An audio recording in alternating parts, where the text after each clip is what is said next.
Manipur ki ahanba neuro patients ke amatangairaba specialized hospital neuro emergency trauma net multi speciality hospital singjai mathak tongtham likai da handuk chare hospital asna maruina BP stroke brain tumor lambi ki khudong thiba spinal disc prolapse spinal tumor amadi migraine chingba layengli hospital asida neuro ki layeng bar changba afaba makhal ki khusu khulai amadi machine marang kaida lei masina kokal mari lenaba tongan tonba makhal ki anaba sing ningthina layengli lamdam masida neurosurgeon yamna tangariba maramna chingmadi arapa mafumdagi lakpa anaba sing neurosurgeon unanaba honabada awaba kya mayongdari masida sunatna matam tintana anaba layengna maram oraga khudong thiba kya su mayongdari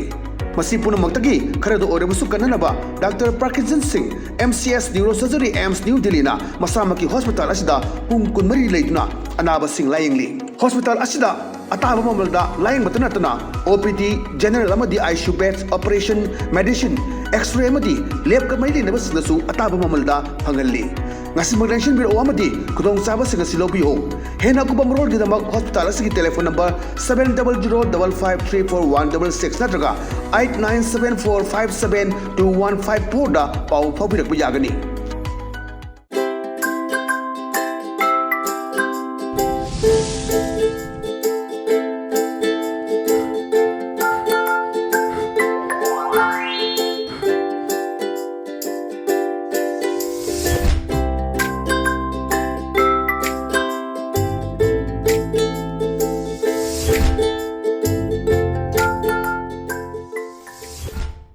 Kromjare ELITETV ki test of cartoon ki mahau meng ta video sing Muhammad Tara Mokchari maru ngasi imphal phong go pau se sing cartoon sing da cartoon nisina kari haining liba kari phonglong liba kari wakal kalan ni bab do miam sadong tham jage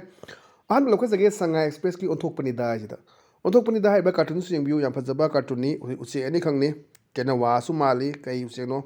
tenawa laba amaga amom oidoi ni ma represent to ise da laba asina haire I love you aine namu nungsi अखोनी नुसीनरसी लौनरसी लोंगसी हान हजिगी लेबा present situation सिदा अखोई उचेक्ता सैथारगा नुपा नुपी बानबगी मरी मतंग थमक पोनि सै नंगमु नुसी अखोनी नुसीनरसी लौनरसी लोंगसी नादा ngसागी तेनबा उचे अमोम सिन हाइतारे ngaiko नंगी एगी युमनाक सागे हाना खंगों नखिसी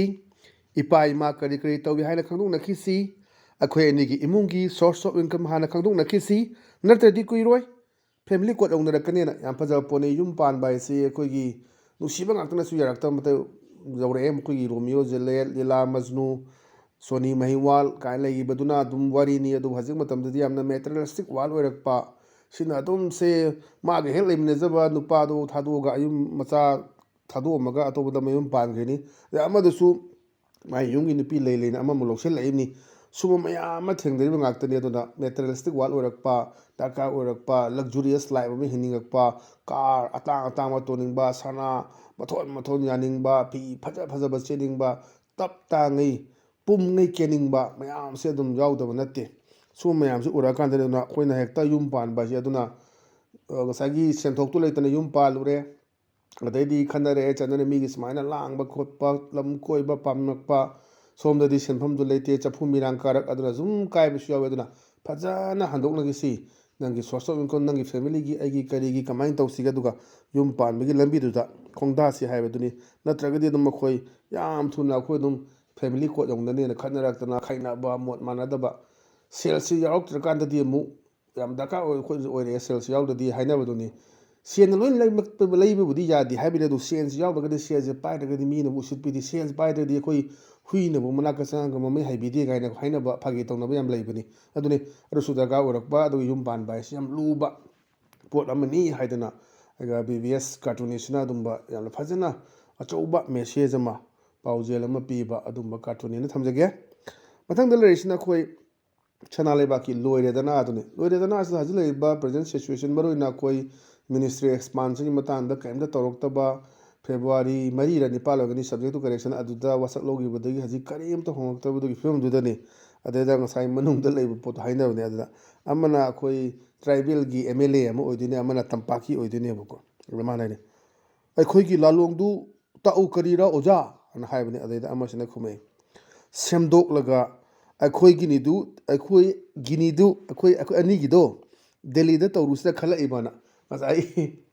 matam na sum thangkelak 2027 ki election su lakadoroba de code of conduct su lakadoroba mayam si the hekta minister so mati amu oijage na khanba kangbu mayam su leibani adeda yaraktam ni na koi mayam si yade na koi nang khangalaga Delhi da wano masira haibane ba semdok laga koi gi ni du Delhi da rusra khala ibana sagi koi gi lalunuk ta u karira oja haibado an khalak budine dun yadre aduna ibai nang chatlaga madu tawrurasira na khalakpagi yamna phajaba haitare ko adumba khoigi khoigi paujel ama pibusu adumba cartoon ne thamjage mathang da leisna khoi pongna phungi balwe sini yam sin unba kanoni masu nupa amaga madoi mapu siga wari sana bane da masu sina hai pupu pupu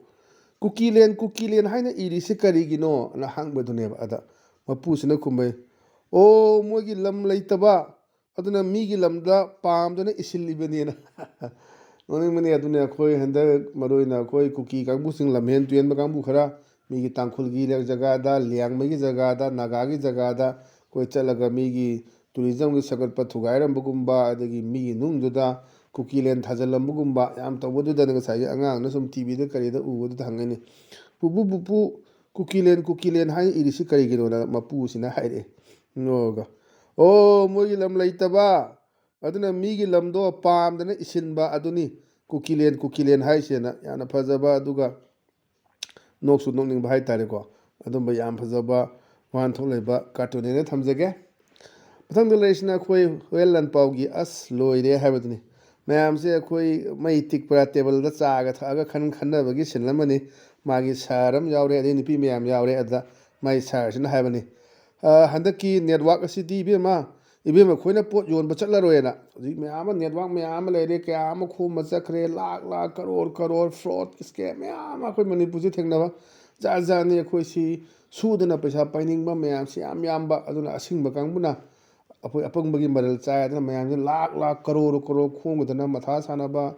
pension book banan thambar yentho thajalo paisa thajaloba 5% and haruba 3% and haruba longda tara lay adu network se now id network se mo as bizarre haibo kari haibo as network se pai jet network haibo kayo mayam le rambani makhan adeda hada case da sagi am haibe expert sin ta hajikti amu mana masing yonba koi peruki yonba mai tv yonba mayama chatlaga adagi mai tv gi hidak yam yonbagi car ga piba lam ku henba mayam se thengnaba mayam tawribani aiga tongan ba khoigi network si lei adaida sahadni handaki network si diwe ma nakhubi ma khoina pochai ga yugon ma kemte chala roina ada ama network ta woni pi khome sa adudi akhoi do ni jonsin dori ra sar na yam phajaba aduni ngamba sapa khara haibada ka wai pochai yona ba de mi thakan ba mayam si as ma di kar phangre ma di du phangre ma di du aina mayam atang ta lam koi bagi phangre kaina mayam se dum mayam da koi kala han ba hai tare ne ko pamhan ba hai tare kala si advertise ma khala mani sumba pamhan ba kya si dum thok ta banate sumba dum thoe sumba thok pa du ne adu da base ra na ki si no yon ba sala ro ya da sara da khoi ma se yon sin na doida na yam phajaba adum ba ban thok le ba cartoon ne thamjage patang da leis na khoi people's chronicle gi sunday spoiler ha duni sunday spoilers da mayam se khanna ra tana ba duni secretary mayam khoi gi mla minister mayam le mayam se amajna just imagine when people sees lema miyam na har yengoba no laws in the hills beyond the red zone and active laws on the plain miyam hani chumdro chingda koi magi loina order leitre red zone gi wangmada aduga koi tampaktana koi gi active plain sida koi gi laws yi yam kanna chanabagi mo ui is not that a mode of separate drama administration aduna adudadi masi yamna dramatical oiba separate administration nga manandra sin yam phaja wangni koi ching dadi thusi nomai kap tano openly phonga chali adagi school la koi gi nomai pairaga para tai gaina haibu ma mayam to bo khotpa mayam su yoroga lei na suma mayam ju ubodu dane mana thamai pose aduna masi yam ta sinai da separate drama administration amane na khanba yaroidra haibagi wafum plakpa yam phajaba adum wan tholeba cartoon en thamjage ana ngasi de dum ELITETV gi teso cartoon mahau mata solution jere meng ta bire busing momar kana khurum jabol ne na kaine na biya thangni jeri pine birasi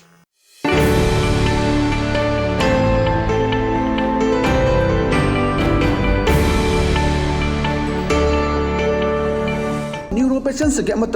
specialise hospital neuro emergency trauma नेट multi speciality hospital सिंजवाई मथक टोंगथाम लिकाई हांदोकचरे